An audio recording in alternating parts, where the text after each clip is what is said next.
Tunashukuru sana. And Afc Leopards, we love you so much. And umefanya kazi poa sana, umetushikilia sisi footballers. We are very grateful. Na season tujakuwa na season mzuri, but I promise you as the captain, next season tutakuja hapa na trophy. Na pia ile yako ingine tunajua tutakuja na tusherehekee wote pamoja. Asante.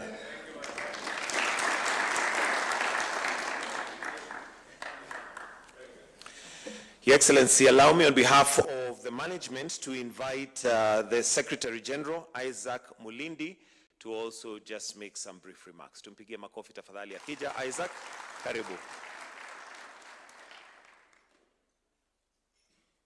Thank you very much. Your Excellency, distinguished guests, members of the club, habari yenu. Bwana Yesu asifiwe. Asante sana. First of all, I'll be very brief. Your Excellency, thank you so much because when it comes to matter sports, you've been able to encourage us so much. And I believe as the National Executive Committee and on behalf of the National Executive Committee, we want to thank you for this invite because ukiangalia unaona ikikuja sports, His Excellency amekuwa kipaumbele kuweza kusaidiana na vijana na wamama na wanawake na kila mtu kuangalia kwamba wanaweza cheza mchezo na tuweze kuendelea mbele kama taifa. As AFC Leopards, Your Excellency, we have over 120 branches in the entire country, and in these branches we try to do empowerment programs. We've got branches that have registered groups, empowerment groups through the Ministry of Culture, and we are able to kind of empower ourselves as well and try to put together talent. We are having a Fun Fest where we're going to have all these branches also coming together. This is just to encourage the club so that we can be able to see where we can tap talent apart from the entire country when we are doing scouting. When it comes to our club, I know that we've been very far away before we got into this space. As the new executive council, tumewaleta juu. Wamekuwa kwa chini sana, number 9, 8, but this time because I'll borrow from what you said last Sunday, where there's unity, God commands a blessing. Sasa tumewavuruta wamekuja juu. Now, Your Excellency, when it comes to matters empowerment, through CS Oparanya, who has advised us so much, we've been able to register a transport circle. Where we have our Inge Transport Circle, ametuambia hizi ni vitu ambazo zinaweza saidia club when it comes to matters finance, because when we do this business, what we're going to do is we'll raise funds when it comes to signing of players and trying to expand the club. We'll be able to have something in our kitty. So tusikue tunaomba sana na tuweze kufanya hizi biashara na branches walete buses, individuals from our community and the entire country wanaweza weka magari ili tuweze kutembea. Na hii ni kitu ambayo imetusaidia sana. Now, when it comes to matters in this country, wanasema, if you read Jeremiah 5:21, inasema, hear this, you foolish and senseless people, who have eyes but they can't see, they have ears but they can't hear. Ni nani aoni viwanja ambazo umejaribu kutengeleza? Ni nani aoni? Ni nani, Your Excellency, aoni mabarabara zile ambazo umejaribu kutengeleza? Sisi kama club tunaweza decide, tunaona barabara inakuja, tunaweza decide, tunaweza weka home game yetu Nakuru na tutafika. Na tutafika kwa mwendo wa kasi na polepole na utaratibu kwa sababu barabara ni mzuri. Na sisi tunaangalia ile mambo ambayo unafanya. Ukiangalia sports, it's just the other day you hosted our rivals here ambao tunapigana nao zaidi, waliponea chupu kidogo pale, waliponea sana. Tungekuwa tumebeba hii kikombe, tungekuja hapa na kikombe, lakini tunashukuru umetukaribisha bila kikombe kwa sababu unatupenda. Na unajua wewe ndio fan number 1. Nikiangalia register pale kama secretary naangalia na inakuwa namna gani Hii mambo inaenda namna gani? Asante sana, umetukaribisha na tunashukuru. Ukikuja kuangalia Migori wamekuwa hapa. Ukikuja kuangalia Starlets wamekuwa hapa. Sasa AFC tuko hapa. Tupige makofi jamani. And you know, AFC has got the largest fan base. Na rais saa zingine tunapotea kidogo, na mimi ningesema uweze kutusamea kwa sababu ni wale ambao wana macho lakini hawaoni. But at this particular time, without wasting a lot of time, because I know wewe ni mtu mchapakazi na tunajua unachapa kazi. One thing that I would like to say, we are ready, Your Excellency, through our branches, because we've expanded. Actually, I'm just saying 120 because we know that those are the branches that we can lay our hands on.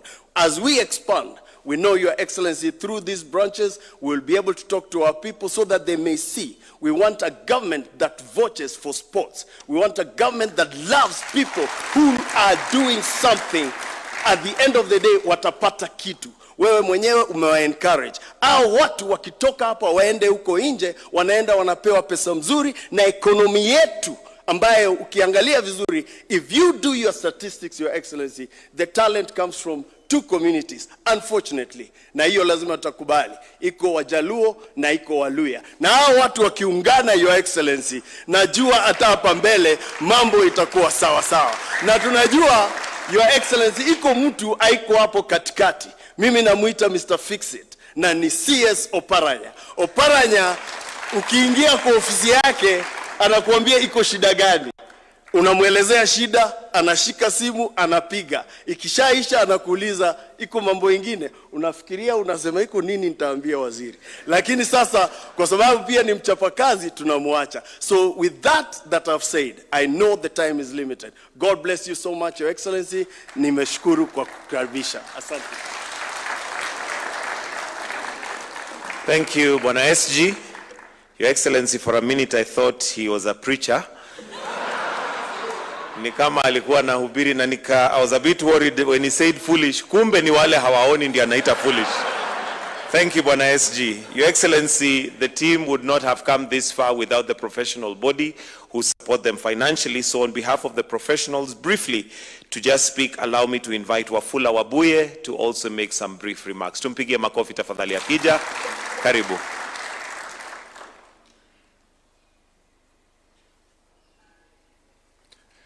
Your Excellency, the President of the Republic of Kenya, the CS for Sports and the CS for Cooperative, our members of Parliament, all protocols observed, good morning. Just to correct, I'm Wafula Wabuge and not Wafula Webuye. We're excited to be here, Mr. President, this morning because of the work that you are doing. Our SG has enumerated the key things that you are doing in this country. And for us today, we are here to endorse the good work that you are doing, Mr. President. One thing that stands out, Mr. President, is that Afc Leopard is always a launching pad for the great leaders that we have here today. Seated in front of us, the CS for Cooperative was once a treasurer at Afc Leopards, and see where he is today. Mr. President, the CS for Cooperative took me from the banking profession and took me to politics as an ODM candidate in Bungoma. And when he did that, Mr. President, today we have a Secretary General of ODM here who also served in Afc Leopards Committee as the Secretary General. We are also glad to have the MP for Shinyalu, who is also has been an ex-co member of Afc Leopards, and we're excited to have him. And finally, Mr. President, we have an adopted son from the Kalenjin community that we took over and gave him the opportunity as a senator for Trans Nzoia. He has always been the champion and the ambassador of Afc Leopards in Trans Nzoia. Mr. President, we are here today to encourage you. There is a word spoken against a certain Spanish philosopher is called Don Quixote de Cervantes. And he says that this man was always ready to dream the impossible dreams, to fight the unbeatable foe, to handle even when his hands were too weary to, that he was always ready to march into hell for a heavenly call for his people. When I was thinking about this quote, I wouldn't imagine the work that you have done. Challenges have been there, but your courage and your boldness to rise beyond critics, to rise beyond naysayers and stand up and say, there comes a time that Kenya must be transformed, and this is the moment. So as a people, from Western people, the SG has enumerated that we are here, but we also understand the work ahead of us. We also know the desires of your heart in the next 11 months. And as we stand here, Mr. President, we are here to tell you, kuna mambo mengi inaweza kuwa inapiga kelele huku nje, lakini vile SG wetu wamesema, there are things that you have done that we look forward and say, has this been done in 4 years? Today you might be criticized, today people might talk a lot, but the only mistake that you did, coming from your background, you felt that every sector of Kenya must be empowered. And that's why through our CS here, Western, a community that was once bedeviled with poverty, we are now rising. Why? Because of the coffee farming and revitalization that is being championed by our minister here. Right now, Western, we are also on the map as the people who are also going to benefit from coffee. And we see the transformation that has happened through the CS, and we are saying that this man is a man that we need to hold close because he has empowered us. Mr. President, tukienda nyumbani tulikuwa tunakaa kwa njia. Siku 3 tunafika Christmas imeisha. Mr. President, Waluya tunahamanga kila siku tukienda Christmas. Christmas yetu tunatupata hapa Gilgil. The project that you are doing on that road from Rironi to Mau Summit, our people in Western are assured that this time round, Christmas will get us home. So all these things that you have done, Mr. President, we appreciate you. I'll conclude by one thing, Mr. President, that your government has done and you did, but I feel your government has not taken enough time to just show what you have done. Mr. President, the world is moving towards stable coins and cryptocurrencies. Beyond being a sportsman here, people in the other world call me the stable coin evangelist. And I believe this one is the most critical thing.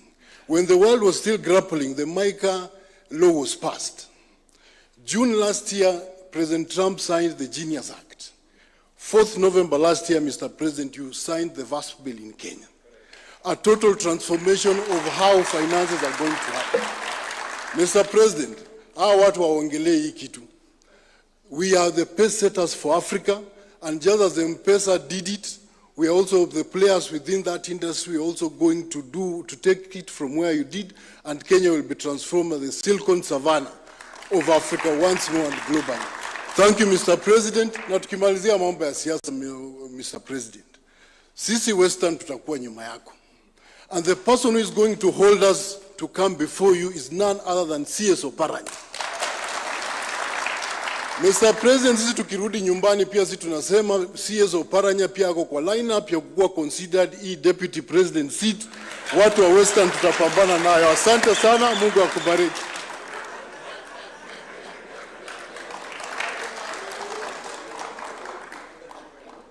Thank you, Bwana Wabuge. Your Excellency, how we have moved from football to deputy president remains a mystery, but labda ni vile mpira iko. Your Excellency, at this point, allow me to welcome the CS Oparanya to also now take over the program. Tupigie makofi tafadhali. Akija, karibu sana waziri. Your Excellency, the President of the Republic of Kenya, my colleague, CS Sports, na wana FC.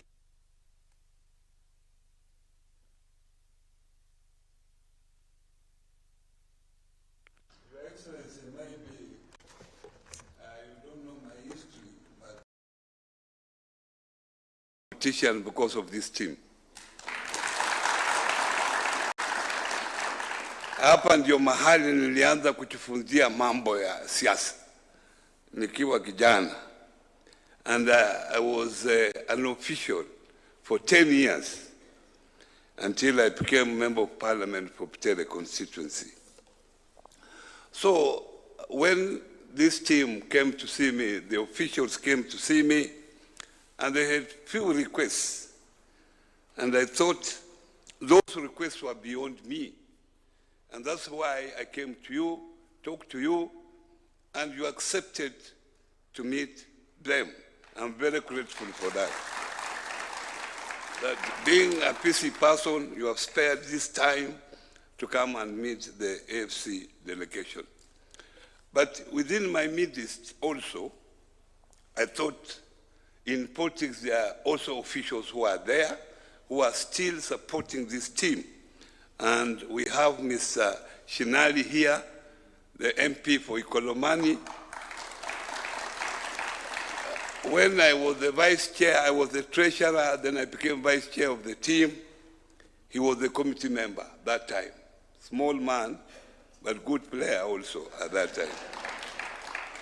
And then later on, Catherine Omanyo here became the lady secretary general of the club, but through a coup. That was history.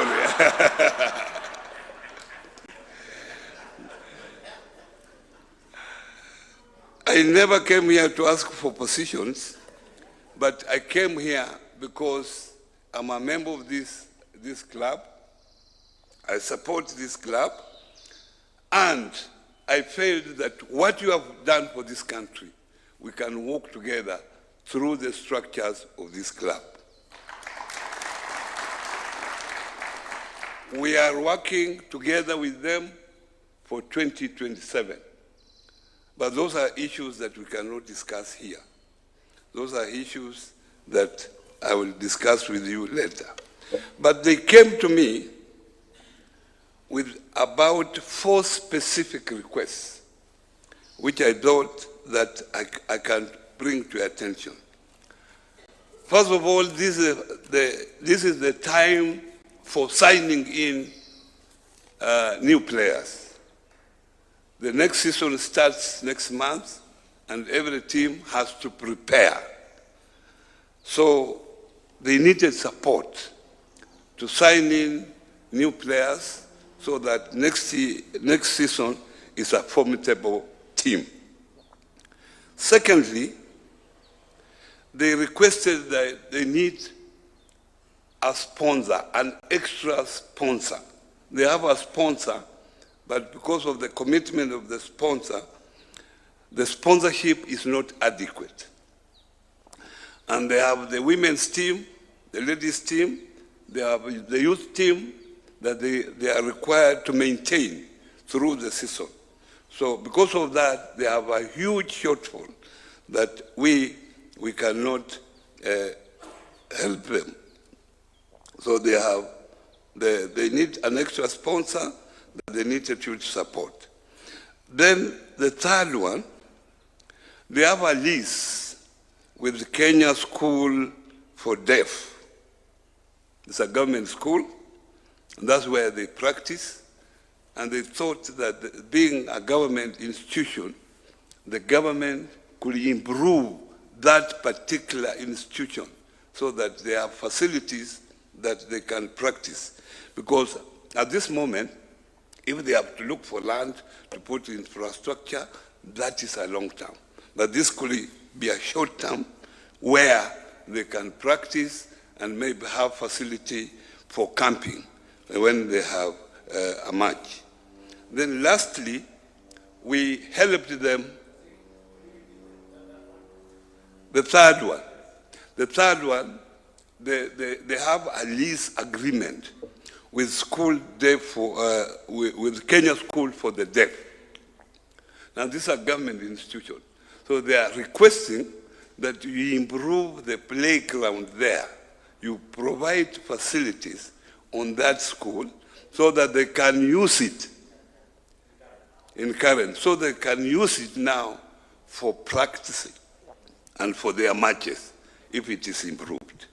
Yeah, because it's a government institution. They have a lease for 15 years. Yes. Then, lastly, they came to my office and we helped them to register a SACCO, a transport SACCO. But I understand NTSA has suspended licensing SACCO transport for 2 years. So they were requesting if NTSA can can be requested to open that window so that they are able to actualize the circle transport. Those are the only 4 issues. They came to my office, but we are so grateful, Your Excellency, that you accepted to see the team. And because of that, I had also to request my colleague, because angefikiria sasa mimi namjimba hapo chini chini. Nikamwambia, no, I'm taking a team to see the president. The president has already accepted, but can you come over? There might be something for you to say. So if you can come and say something, my colleague, asante. Asante sana.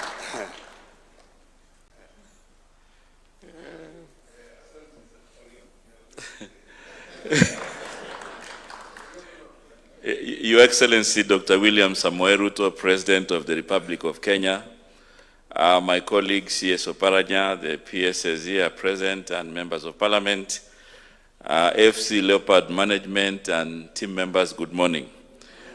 Your Excellency, first of all, I want, on behalf of the ministry, to appreciate that you have elevated and inspired sports to another level. This week alone, you have had, this is the 3rd breakfast you are having with sportsmen and women. Yesterday we were here with the starlets and the junior starlets, and now before us here is Afc Leopards, a team which has been an epitome of greatness, of success, consistency, and resilience in our country. This Afc Leopards has been a role model, to many teams in the country. And even as we were doing CHAN and now to AFCON, we know that there are many players, who will come from Afc Leopards. And therefore, Your Excellency, we in the sports fraternity don't take it for granted, because you are the first president who has been deliberate on matter sports, not just in the area of infrastructure, but also in talent development. I'm sure if we did an interview here, many of you will say that this is the first time to visit State House, courtesy of our President, Dr. William Samoei Ruto. So, Your Excellency, I think we'll be waiting for further directives from you. We are ready to implement the support to Afc Leopards and other teams that you will direct us. But more importantly, Your Excellency, you have taken talent nurturing to another level, because right now the infrastructure across the country, in the next few months, there will be availability of training grounds and stadia that will be available as far as Wajir. So we'll be able to have a very good pool, where we can sport talents, nurture talents, and develop talents. So Your Excellency, ours is to provide that support, to implement, to invest in infrastructure, as we also work with the teams on the other areas of software, trainings and whatever, so that they can be able to succeed. Kwa hivyo, Your Excellency, nikimalizia, Afc Leopards ni timu ambayo tumeipatia heshima sana. Lakini Mheshimiwa Rais, wewe umepeana heshima zaidi kwa mambo ya michezo, kwa sababu ndio mara ya kwanza ambayo nchi yetu sasa inaweza kujivunia, kwa sababu wewe mwenyewe unatuongoza vizuri kuhakikisha kwamba mambo ya michezo sasa si mambo ya kuchezewa. Ni mambo ambayo sasa tunaangalia talent, iwe ndiyo maisha ya vijana wetu. Kwa hivyo, Your Excellency, tutakuunga mkono, na kama vile SG alivyosema hapa, wewe unafanya mengi katika taifa la Kenya. Unaleta usawa wa maendeleo, unaleta usawa pia kuhakikisha unajumuisha wale ambao walikuwa hawakuheshimika zamani, na wengi wao ni hawa wachezaji, kwa sababu wachezaji kupata nafasi ya kuketi na rais kwa kiamsha kinywa ni jambo ambalo sisi hatulichukulii kimzaha, na ndio maana naungana mkono na yule alikuwa nasema hapa kwamba tukuunge mkono zaidi tunapoendelea, kwa sababu maendeleo mengi ya michezo ambayo umeanzisha sasa si mambo ambayo yataisha tu na mwaka mmoja, yanahitaji muda mrefu. So that transformation, Your Excellency, requires that we be consistent in your leadership, and that is why we are rallying Kenyans to support your efforts in the transformation of your country. And we also urge the naysayers. Kenya is now a different country. You know, sometimes when some of our opponents discuss Kenya, you find like there are two contrasting situations. The roads that you are doing, the infrastructure in sports, it is visible across Kenya. You are the first president who has deliberated to do a standalone stadium, the Raila Odinga International Stadium, a 60,000-seater stadium in our country. And this is after 40 years of neglect in the sports infrastructure. And therefore, Your Excellency, the 33 facilities across Kenya, this is new Kenya, even on matter sports. Lakini ili nisizungumze sana, nataka tu kuchukua nafasi hii niwaulize kwa heshima tuweze kusimama wakati tunamwalika Mheshimiwa Rais aweze kutuhutubia na aweze kuhutubia taifa la Kenya. Asanteni sana na Mungu awabariki. Asante sana. Shukrani waziri, tafadhali tuketi chini. Asanteni sana. Wana AFC hoye. The Afc Leopards Sports Club fraternity, members of the technical bench, players, distinguished guests, ladies and gentlemen, good morning and welcome to this breakfast meeting. I began this week by hosting the National Super League champions, Migori Youth FC. Yesterday morning, I had the privilege of sharing breakfast with two teams that embody the bright future of Kenyan football.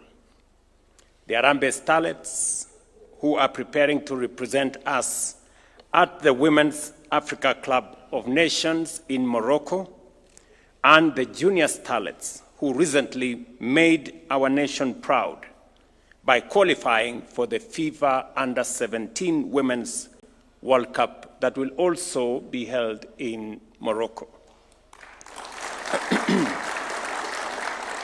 Today, I have the honor of welcoming to State House one of Kenya's oldest, most storied, and iconic football institutions, the Afc Leopards Sports Club.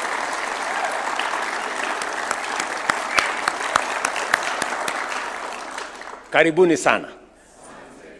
Some may be asking a fair question. Why is the president spending so much time with sportsmen and women? My answer is simple. Because there is no better investment than the future of the young people of our nation. These arrangements and engagements are neither ceremonial nor incidental. They are certainly not a diversion from the rest of government work.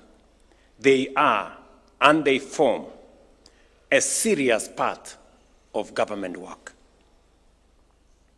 Sports is one of Kenya's greatest untapped economic opportunities. For too long, we treated it as an entertainment.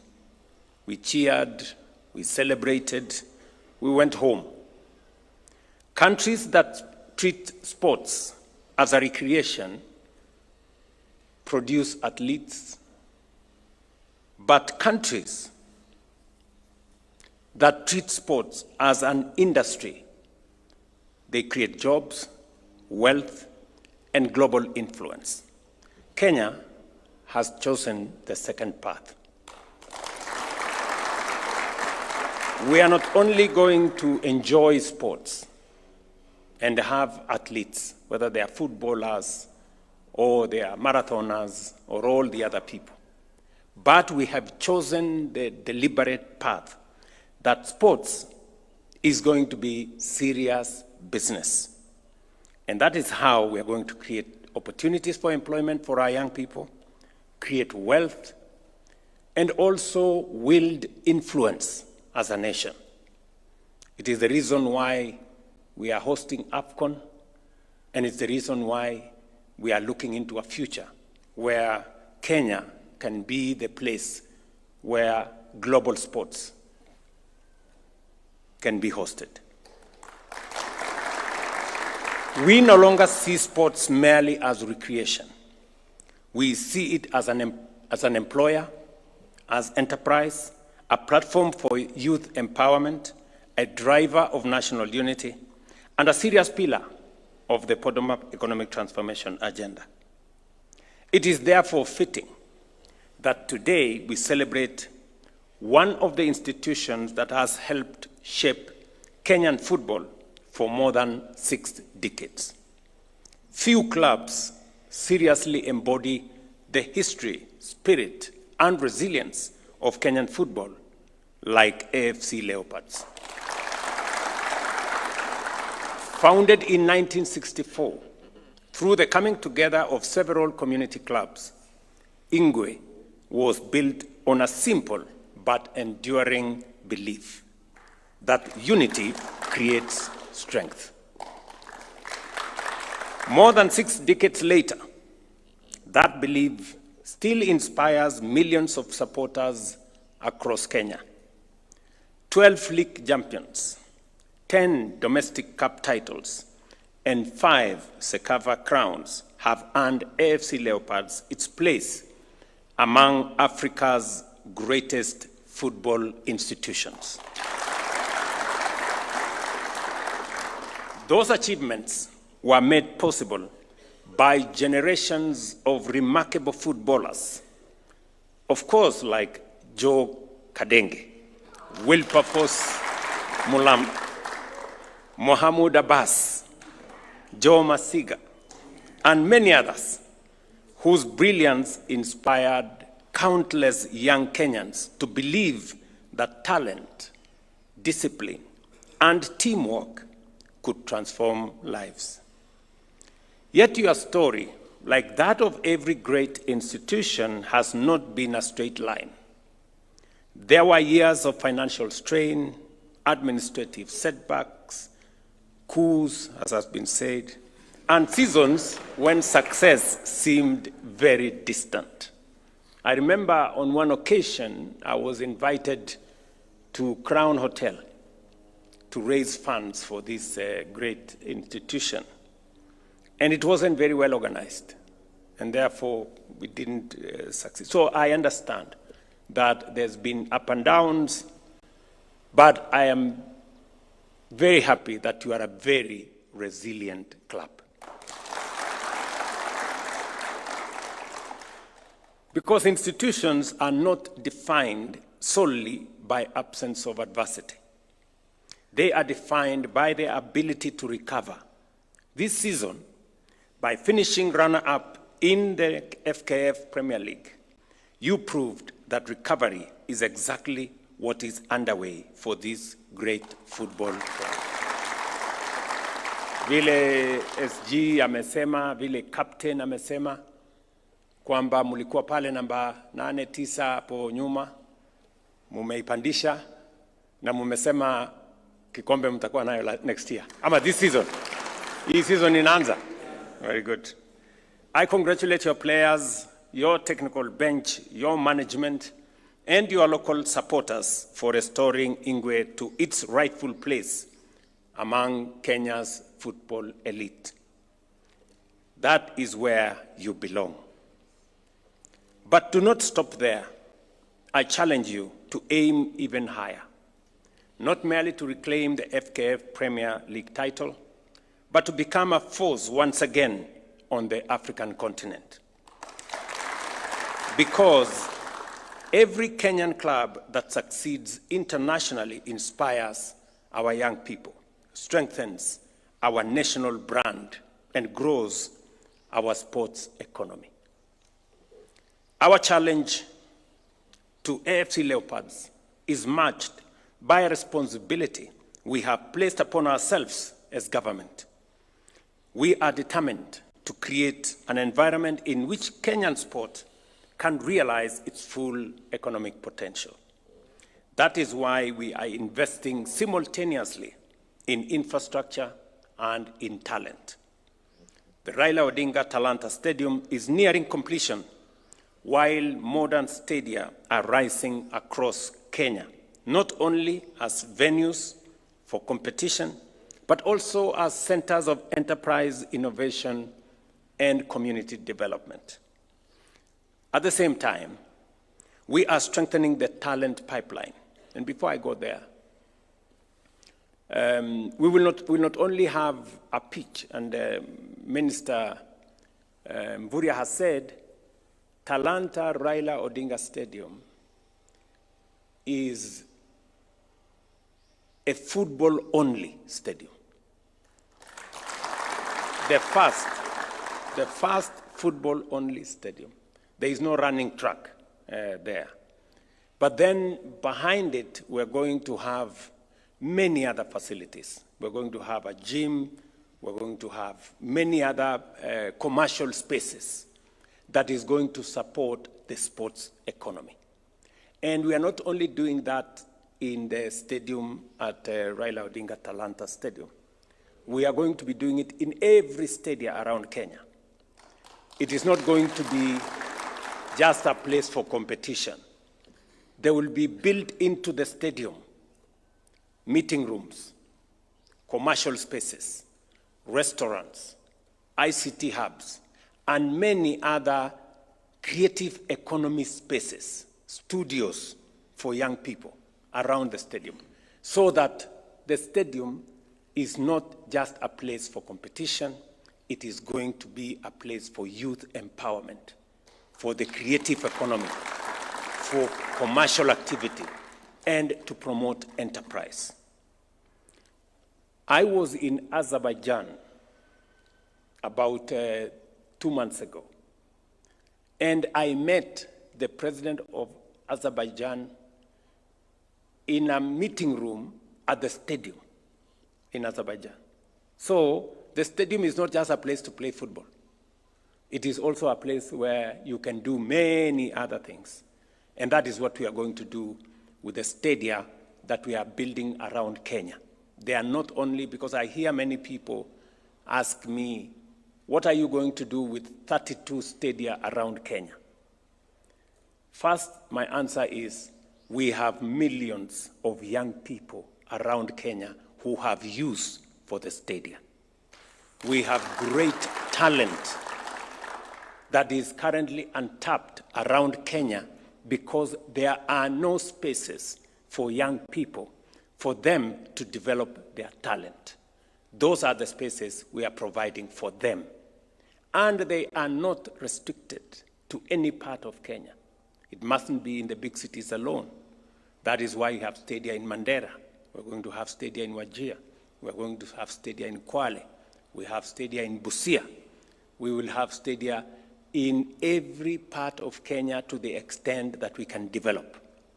But additionally to that, these stadia will be commercial spaces. We will have meeting rooms. We will have studios. We will have restaurants. We will have gyms and many other facilities that will support not just sports, but will support the creative economy and make youth empowerment a reality. So we are moving in that direction. But at the same time, we are strengthening the talent pipeline through schools and counties and the Kenya Academy of Sports. Great sporting nations do not simply build facilities. They build people. Talent exists in every village, and our responsibility is to ensure opportunity reaches every village as well. Creating that future also requires stronger institutions. The next chapter of Kenyan football will be written by clubs, investors, sponsors, broadcasters, counties, and supporters working together. That is why we are reviewing the Sports Act to modernize governance, strengthen commercialization, and improve athlete welfare. We want clubs that are professionally managed, financially stable, commercially ambitious, and globally competitive. I therefore challenge AFC Leopards and indeed every football club in Kenya to think beyond the 90 minutes. Build stronger academies, invest in your brand, deepen commercial partnerships, and strengthen governance. Sijui kama mnanielewa. Because people and sponsors and supporters will appreciate if the club is run well and professionally. Right? You will get more support. Sponsors will step forward. You will build a bigger fan base if your club is run well, apart from you succeeding as a club. So I want to encourage you and to thank the leaders who are here, my good friend Wycliffe Oparanya, for stepping forward to help, you know, and all the other people who have not just observed AFC as a place to go and play politics. You know, I know many people want association because of politics. I am not in that category. This is about what a nation can do for its young people. We have a huge youth population in our country. It is up to us to determine whether this huge youth population becomes an asset or a liability. It is us to decide. And it is what we do with the young people of our nation that will decide whether they become part of the solution or part of the problem. And that is the reason why spending time on this space around how to create opportunities for young people is part and parcel of my administration. Sports is a key pillar of engagement with young people, finding opportunities for young people, creating space for them to develop their talent, for them to earn opportunities or to enjoy opportunities in that space. It traverses all the way from sports to Nyota, which I'm doing again with my good friend Oparanya, to empower young people, to the space around what we are doing in affordable housing. It's about young people, creating opportunities for them, all the way to what we are doing in education, because every young person starts with knowledge. We are investing billions of Kenyan shillings in our education, training, and college, because that is how we develop our young people. We graduate them into opportunities. And opportunities range from what you can do in business, what you can do in the creative economy, what you can do in sports. And therefore, the time we are spending around young people and around the opportunities for them is time very well spent. And that is why I'm very proud that this morning I am meeting one of the historic clubs in Kenya, the AFC Leopards Club. Nimesikiza kwa makini yale waziri amesema kuhusu yale mambo mlimueleza vile mnataka kusonga mbele. Na kuna mambo matatu ambayo nimesikia yalikuwa manne. Number one ni ile uwanja ambaye mnatumia, which I'm told you have a lease. Waziri I think let us look for some resources and go and do that field for them. Hiyo kiwanja, huyu waziri atapanga, ya, vile tutatengeneza hiyo kiwanja, ikae mzuri.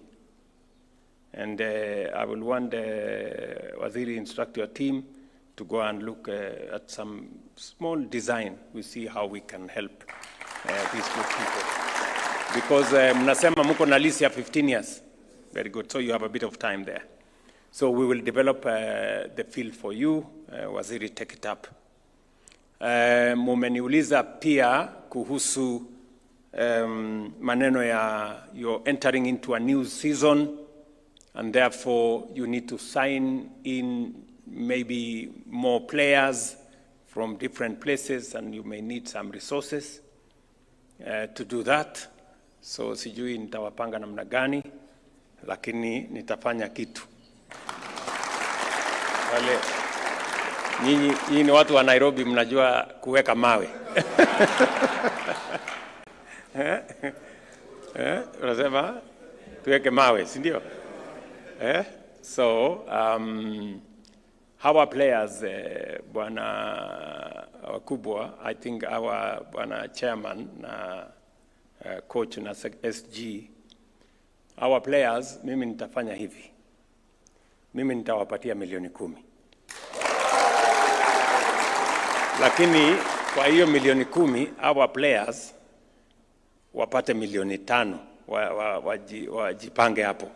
Hiyo milioni 5 ingine mtumie ku sign in new players. Lakini hawa watu wapate kitu ya kwenda naye nyumbani. Si ndio? Alafu ya tatu ambayo mmeniuliza ni mambo ya sponsorship. Nimeuliza nafikiri mwenyekiti patron. Nimeuliza patron hapa. Akaniuliza mko na sponsorship ya milioni 75 kila mwaka kutoka mahali fulani. Kwa hii mwaka nitapanga ili tujaze iwe milioni 100.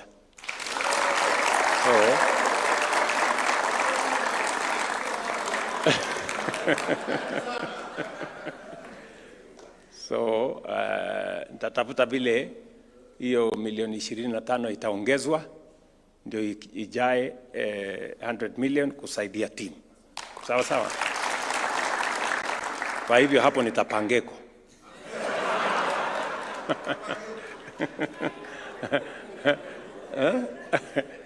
Hapo nitapangeko, si ndio? So I think and then there was the last thing, Waziri. Oh yeah, they formed a club, they formed a SACCO. I will discuss with Waziri on how your SACCO can be registered. Hiyo Otherwise nyinyi mfanye bidii, muelewe ya kwamba tunatembea hii safari pamoja. Nimesikia, I am very proud of this Wabuge man. Where is that one? Mwingine alimuita Webuye. Huyu Wafula Wabuge, congratulations my friend. Umesema mambo ambayo ni ya muhimu sana. Kwanza hapo kwa crypto. Wakati nilisign virtual assets law, watu wengi hawakuelewa. I'm very proud that we have Kenyans like yourself who are occupying that space, who are monetizing that space. So hapo kwa cryptocurrency tusonge. Asante sana. I was wondering whether people are aware, but I'm very happy that there is a space there, that there are people like yourself who are underwriting that space. Mumesema vile vile ya kwamba katika taifa letu la Kenya kuna mambo ambayo hayakuwezekana pale nyuma, na kwa muda mrefu tumekuwa tukingangana vile tunaweza kubadilisha nchi yetu. Na nimesema mara kwa mara ya kwamba hatuna sababu kama taifa kutokuwa kama nchi ambazo zilikuwa pamoja na sisi miaka 60 iliyopita. Mimi nawauliza ninyi wana AFC, wakati nikiuliza wananchi wa taifa letu la Kenya, tulikuwa sawasawa na Malaysia, tulikuwa sawasawa na Korea, tulikuwa sawasawa na Singapore miaka 60 iliyopita. Leo hizo nchi zote ziko first world. Sisi bado tunang'ang'ana karibu na huko third world. Makosa ilitokea wapi hapo? Sijui kama tunaelewana. Na mimi nataka niwaeleze, hatuna sababu kama Wakenya. Vile wale walipiga hatua na wakawa nchi tajiri, wakawa nchi yenye wananchi wako na ajira, wananchi wako na makao mazuri, wako na nafasi ya kazi. Vile walifanya wao, sisi tunaweza kufanya. Yes. Na ndio mumeona nimekatalia mambo mengi, kwa sababu watu wengi wanataka siasa ya kupigiwa makofi, siasa kidogo kidogo ya ambayo ni populist. Unataka tu unaongea tu mambo ambayo haina maana. Na ndio sababu mimi nawaeleza nyinyi wana AFC, nikiwaeleza wa Kenya, nchi yetu hii ya Kenya, wakati wetu sisi, in our generation, tunaweza kutoa nchi yetu mahali ilipo sasa, tuipeleke first world. Kabla hatujazeeka, tukiwa tu hapa, we can do it. Nyinyi mnanielewa? Yes. Nilikuwa juzi katika nchi ya Norway. Walianza sovereign wealth yao miaka 30 iliyopita. Leo sovereign wealth ya Norway iko na $2.2 trillion, the largest sovereign wealth in the world. Leo nchi ya Norway ni kati ya nchi tajiri zaidi duniani, na walianza 30 years ago. Sisi pia vile nchi zile zingine zilivyofanya, hata China. Hii China mahali tunaenda kukopa pesa siku hizi, 30 years ago ilikuwa nchi maskini. Nyinyi mnanielewa? So hii Kenya tunaweza kubadilisha, na tutabadilisha. Just take it from me, kwa mapenzi ya Mungu. Si ndio? Kwa miaka mitatu tumefanya mambo, lakini sio kwa urahisi. Watu wamenipigia kelele, wakanifanyia maandamano, wakanitukana, wakanifanyia nini, lakini mimi nimekaa ngumu, kwa sababu kwa sababu nchi haiwezi kubadilika bwana bila ya mtu kuwa mkakamavu. Sijui kama tunaelewana. Watu walikuwa wanapigia kelele, sijui tusifanye housing. Wakanifanyia maandamano hapo, wakanipeleka kotini, wakanifanyia nini, tusifanye housing, hii housing levy, sijui nini. Wewe umekuwa Zakayo. Leo nyinyi ni watu mnaishi Nairobi. Nairobi inabadilika ama haibadiliki? Hii Kibera imekuwa ikitusumbua hii. Si leo inajengwa? Si Mathare inajengwa? Si Nairobi, hapa Nairobi peke yake tunajenga nyumba 80,000, 80,000 houses in Nairobi City. Kila sehemu ya Kenya, enda Kakamega, enda Bungoma. Bungoma tunajenga one of the largest housing estates in Kenya. Kisumu, Migori, Garissa, Kiambu, Eldoret, Nakuru, every part of Kenya tunajenga leo. Kwa sababu gani? Kwa sababu tuliamua kuwa na housing fund, tuwe na housing levy. Pesa zetu za Kenya ndio inatusaidia kujenga taifa letu la Kenya. Kama mimi ningekuwa mtu muoga, nipigiwe kelele, nifanyiwe maandamano, nipelekwe kotini, niwachane na mambo ya housing, tungekuwa tuna chochote cha kusherekea leo? Leo mbali na kujenga hizo manyumba, vile vile tunajenga markets. Vile vile tunajenga hostels ya vijana wetu. Masoko tunajenga Kenya ni masoko 600. Hostels tunajenga katika taifa letu la Kenya ni ya vijana 1180. That is how you transform a nation. Tunaelewana my friends? Hivyo ndivyo nchi zingine zimebadilisha nchi zao. Tulikubaliana ya kwamba tutafanya mambo ya health. Kwa sababu pale nyuma tulikuwa na matatizo, watu wanaenda hospitalini na kosa dawa, watu wanaenda hospitalini, hawezi kulipa. Wengine hata wanakaa tu nyumbani wangojee kufa kwa sababu hawana uwezo. Sasa tumesema kila Mkenya, mambo ya afya sio tena ati starehe ya wale watu wako na uwezo ama matajiri ama wako na kazi. Afya leo tumesema iwe ni haki ya kila Mkenya. Na bima ya afya ya SHA isimamie kwa kiasi kikubwa malipo pale hospitalini. Hivyo ndivyo tutabadilisha nchi. Sio kama tunaelewana. Mabarabara tumesema tunajenga. Na tunatumia akili kujenga hizi barabara. Hii barabara ya Mau Summit hii tunaongelelea saa hii. Kama tungengojea pesa ya serikali ya Kenya, hatungejenga. Lakini tumetumia akili na mbinu. Leo tunajenga na pesa yetu na pesa ya waegezaji. Hivyo ndivyo tunabadilisha taifa letu la Kenya. Sikizeni bana. Juzi nimesign hapa bill mwaka huu 2. Sasa ni sheria. National Infrastructure Fund na Sovereign Wealth Fund. Kwa sababu nchi zingine zimefanya hivyo ndio wakapiga hatua ya kwenda mbele. Leo kwa National Infrastructure Fund tuko na pesa ambayo itatusaidia kujenga barabara, kujenga airport, kujenga seaport, kuweka logistics, kuongeza stima na kuongeza mambo ya irrigation. Tumesema hiyo ndio safari tunatembea. Hivi karibuni tunataka reforms ya education inasonga mbele. So nawauliza nyinyi wana AFC. Huyu captain amesema tukutane hapa next year. Si ndio? Si captain amesema? Nyinyi mlete kikombe ya league, mimi nilete ile kikombe ingine.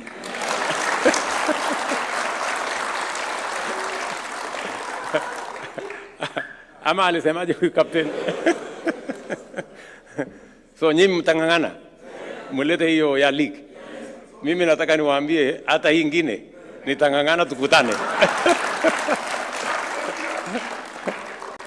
Tukutane hapa next year. Si namna hiyo? So mambo ni hayo na nimefurahi sana kuwaona. Asanteni sana kwa kunitembelea. Najua nyinyi ni watu mko na shughuli mingi. Na pengine kupata nafasi ya kunitembelea haiwezi kupatikana kila mara. Lakini mkipata nafasi nyingine kidogo, mnitembelee tena.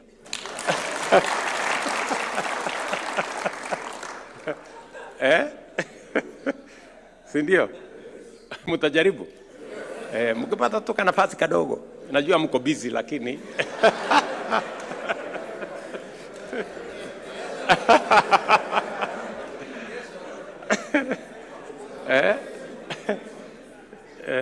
na najua wakati nilikuwa nafanya hii appointment nikaambiwa watu wako busy sana. So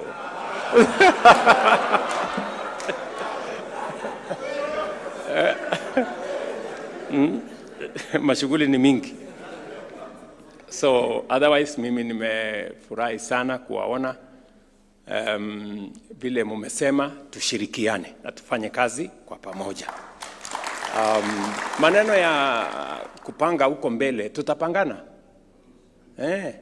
Sisi ndio mafundi ya hiyo maneno. Tutapangana hapa mbele. Si ndio? Tutapangana hapa mbele, msikuwe na wasiwasi. Lakini unajua sasa kitu ya kwanza lazima mfanye ni ili kupangana hapa mbele inahitaji kura. Lazima kila mtu ajiandikishe kwa kura. Mwambie watu wetu, no, msiseme hivyo. Kuna watu Western Kenya, watu 1.5 wako na ID, hawana voters card. Na wanasumbua sisi watu hapo kwa shopping center. Wanatupigia makelele. You know? Hiyo kama mnasumbua hapo na kupigia sisi sukuti. Mtu unapiga sukuti na una kura. Unatusaidia na nini?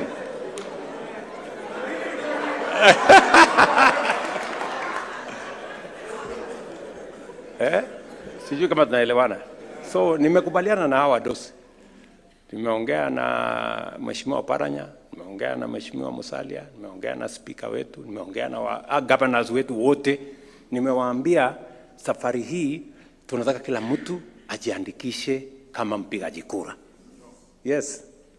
Kwa sababu mtu huwezi kuwa rais bila ya votes, si ndio?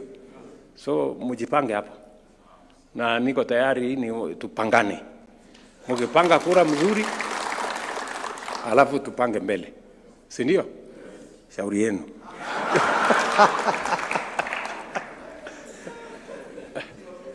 Tumeelewana? So otherwise nimefurahi sana kuwaona. Mlipata iko chai? Iko chai hapa? Okay. Nasema waongeze chai ingine. Otherwise asanteni sana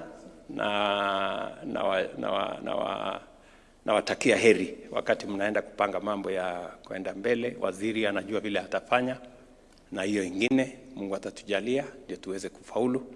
I wish you well.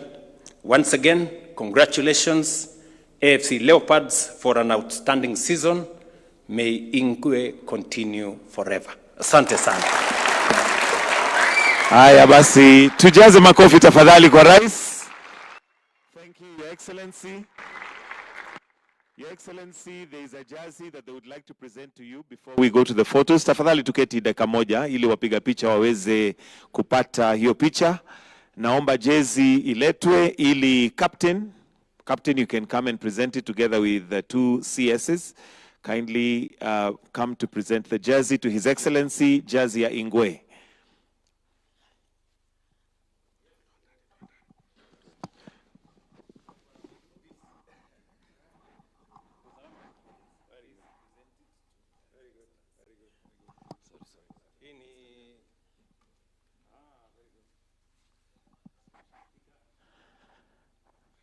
Naona jazi 01 imeandikwa WSR. Wapi makofi ya mchezaji 01 mwenyewe pale?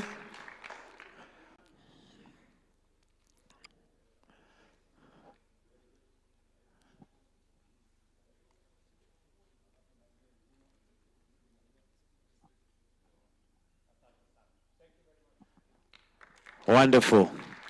Your Excellency, we seek your indulgence for a photo session, so I'll request we remain seated. Only the team members kwanza tuanze na team peke yake, players peke yake waelekee pale ili tupige picha na rais. We may proceed. Players to the back there where we have seats. Players, all the players, let's proceed. Wengine tubaki tumeketi, nitawaelekeza.